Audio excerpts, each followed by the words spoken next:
வணக்கம் மக்களே. நம்ம இன்றைக்கி வந்து காலிஃப்ளவர் 65 வந்து சூப்பராக செய்யலான்னு பார்க்கலாம் வாங்க. இது வந்து ரொம்ப சிம்பிளாக நம்ம வீட்டிலையே வந்து செஞ்சிடலாம். இந்த வீடியோ பார்க்கறதுக்கு முன்னாடி நம்ம சேனலை சப்ஸ்கிரைப் பண்ணிங்க. வாங்க வீடியோக்குள்ளே போகலாம்.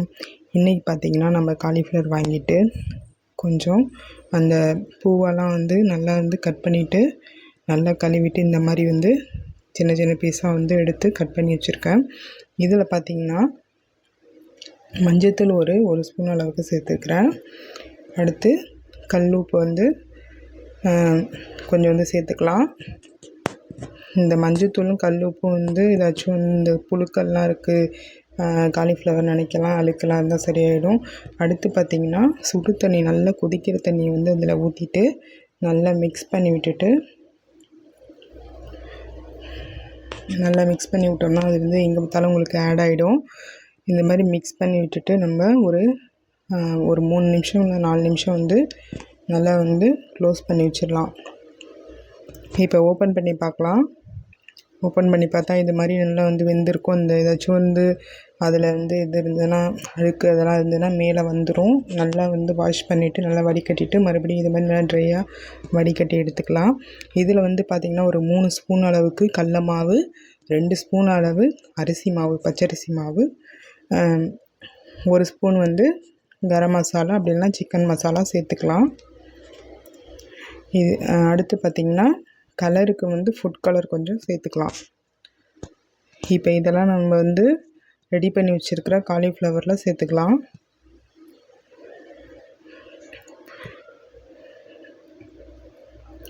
இதெல்லாம் சேர்த்துட்டு கொஞ்சோண்டு ஃபுட் கலர் வந்து ஆட் பண்ணிக்கலாம். ஃபுட் கலர் வேணாங்கிறவங்க வெறுசாக செஞ்சுக்கலாம், நல்லா தான் இருக்கும். அடுத்து பார்த்திங்கன்னா தேவையான அளவு சால்ட். ஏற்கனவே நம்ம கல் உப்பு போட்டு வேக விட்டுருக்கோம், அதனால் பார்த்து சால்ட்டை ஆட் பண்ணிக்கலாம். இப்போ கை வச்சு நல்லா வந்து மிக்ஸ் பண்ணிக்கலாம். தண்ணி கூட சேர்த்துக்கலாம், தண்ணி வேணால் தண்ணி சேர்த்து நல்லா மிக்ஸ் பண்ணிக்கோங்க. பார்த்திங்கன்னா இந்த அளவுக்கு வந்து நம்ம நல்லா மிக்ஸ் பண்ணி வச்சுக்கணும். அடுத்தது வந்து ஒரு கடாயில் நல்லா எண்ணெய் ஹீட் ஆகிட்டுருக்கு.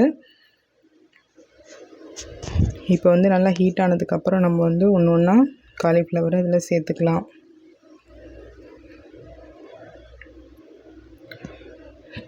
இது மாதிரி கொஞ்சம் கொஞ்சமாக நம்ம வந்து காலிஃப்ளவரை வந்து சேர்த்துக்கலாம். நீங்கள் வந்து ஒட்டிட்டு வந்துடும் எண்ணெயில் ஒட்டிக்கலாம் பயப்பட வேணாம். நீங்கள் வந்து இந்த கடல மாவு பச்சரிசி மாவு சேர்த்துருக்கிறதுனால உங்களுக்கு ஒட்டவே ஒட்டாது. ரொம்ப சூப்பரான ஒரு டெக்ஸ்சர் கொடுக்கும். கலர் வந்து ஃபுட் கலர் சேர்த்திங்கன்னா நல்ல ஒரு கலராக அந்த கடையில் கிடைக்கிற அதே கலர் வந்து உங்களுக்கு கிடைக்கும். இப்போ பாருங்கள், இப்போ வந்து நான் போட்டு ஒரு நிமிஷத்தில் பரட்டி விட்றேன். உங்களுக்கு கடாயில் வந்து கொஞ்சம் கூட ஒட்டல பாருங்கள், எப்படி வந்து தனித்தனியாக வருது பாருங்கள். நம்ம ஆயில் வந்து அதே கலர் தான் இருக்குது, கலர் கூட மாறல. இந்த மாவு வந்து கடல மாவு பச்சரிசி மாவு நீங்கள் போட்டு யூஸ் பண்ணி பாருங்கள், ரொம்ப சூப்பராக இருக்கும், ஒட்டவே ஒட்டாது. டேஸ்ட்டும் வந்து 65 மாதிரி ரொம்ப சூப்பராக இருக்கும். ஒரு 2 நிமிஷத்தில் நம்ம வீட்டிலேயே வந்து காலிஃப்ளவர் இருந்துச்சுன்னா காலிஃப்ளவர் 65 ரெடி ஆகிடும். இந்த வீடியோ உங்களுக்கு பிடிச்சிருக்குன்னு நினைக்கிறேன். நம்ம சர்வ் பண்ணிக்கலாம். கொஞ்சோண்டு வந்து கருவேப்பிலையை நம்ம பொரித்து அப்படியே மேலே வந்து போட்டுக்கிட்டோம்னா ரொம்ப வாசனையாக இருக்கும், நல்லா வந்து கலர் கொடுக்கும்.